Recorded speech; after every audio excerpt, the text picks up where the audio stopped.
Andrea Palma y la distinguida amistad que la convirtió en una diva adelantada a su tiempo. Andrea Palma es considerada la primera diva del cine mexicano. Fue una actriz con un profundo sentimiento cinematográfico y una bien orientada experiencia teatral, pasiones que enriqueció desde niña cuando le gustaba memorizar versos para después declamarlos a quien quisiera escucharla.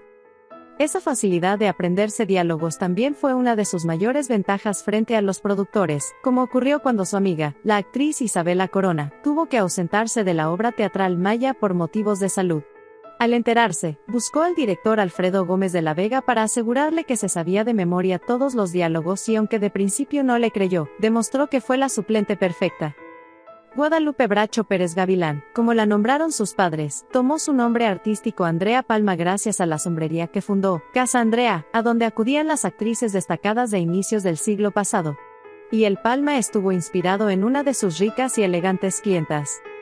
Su experiencia en moda y la admiración que sentía por sus primos Dolores del Río, la primera diva internacional, y Ramón Novarro la sedujeron para emprender su propio viaje a la meca del cine, Hollywood, donde aún reinaba el cine mudo, y algunos aventureros comenzaban a soñar con ponerle sonido a sus producciones. Aún en plena depresión económica, Palma destacó como costurera y consiguió algunos papeles de extra al lado de sus familiares. Gracias a esto, tuvo la oportunidad de conocer a Marlene Dietrich, quien estaba por iniciar las grabaciones de Blonde Venus, 1932.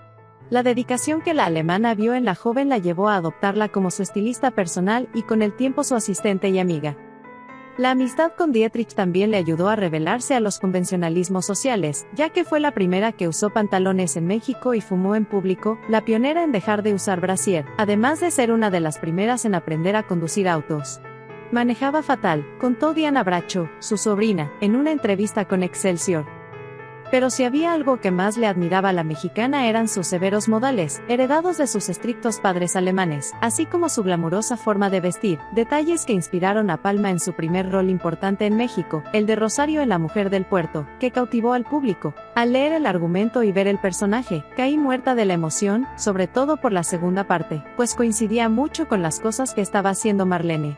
Además había alguna semejanza con ella, bueno, yo no tenía su cuerpo, pero en fin, más o menos. Como no iba a ganar el papel, si venía bien estudiada.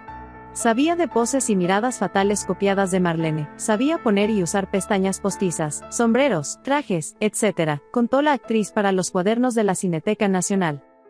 La Mujer del Puerto es una historia protagonizada por una prostituta, un personaje que incorpora a su drama elementos propios de la moralidad católica, como la culpa, el pecado original, la contraposición a la maternidad santificada por el matrimonio y la necesidad de sacrificio como medio de expiación. Rosario convirtió a Palma en una superestrella instantáneamente.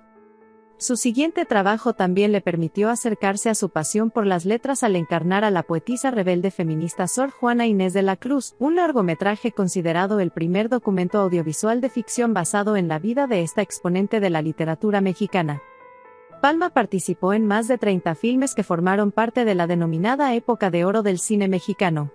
En la mayoría de sus películas del género melodramático interpretó personajes que oscilaban entre los dos arquetipos femeninos de la cinematografía nacional, la buena madre o la prostituta, como su papel de Rosaura, una dama de la alta sociedad tapatía que lleva una doble vida alquilando un burdel en Ciudad Juárez en la película Aventura. Tras una breve y poco exitosa temporada en Hollywood, la actriz mexicana inició la década de 1940 lejos del cine pero presentándose en diferentes teatros. Fue hasta 1943, bajo la dirección de su hermano Julio Bracho, que vuelve a los foros con la película Distinto Amanecer para interpretar a Julieta, una esposa frustrada durante el día y dedicada a la prostitución en las noches. El filme fue quizá el primero en proyectar a Ciudad de México como la urbe cosmopolita en la que se estaba convirtiendo. El de Andrea Palma en Distinto Amanecer es el trabajo más eminente que he visto en el cine mexicano, por su absoluta naturalidad, dijo Corona para El Universal en 1943. La primera actriz de teatro, Clementina Otero, secundó esta declaración: siempre consideré a Andrea Palma como la primera actriz del cine mexicano y Distinto Amanecer no solo me confirma esa opinión, sino me ha producido la enorme satisfacción de comprobar el asombroso adelanto de la cinematografía nacional. Andrea se mantuvo en la industria cinematográfica hasta 1973, fecha de su última película junto a su hermano Julio Bracho, En busca de un muro. Sin embargo, desde finales de la década de los 50 su dedicación principal era el teatro y la televisión.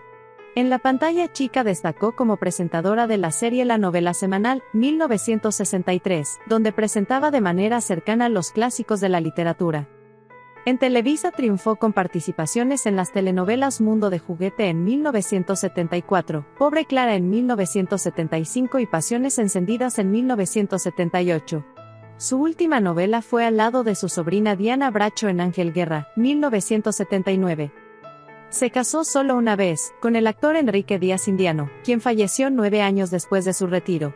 Lejos de los escenarios y sin su compañero de vida, Andrea Palma confrontó a la soledad y hacia finales de 1983 se recluyó voluntariamente en la casa del actor, el asilo para actores veteranos auspiciado por la ANDA, en donde tendría con quien hablar y recordar tiempos pasados.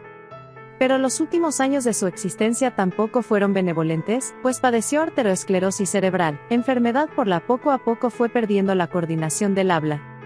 Andrea Palma murió el 11 de noviembre de 1987. La madre Honorina, quien la asistió en sus últimos momentos, declaró que la diva mexicana murió tan natural que casi sonrió.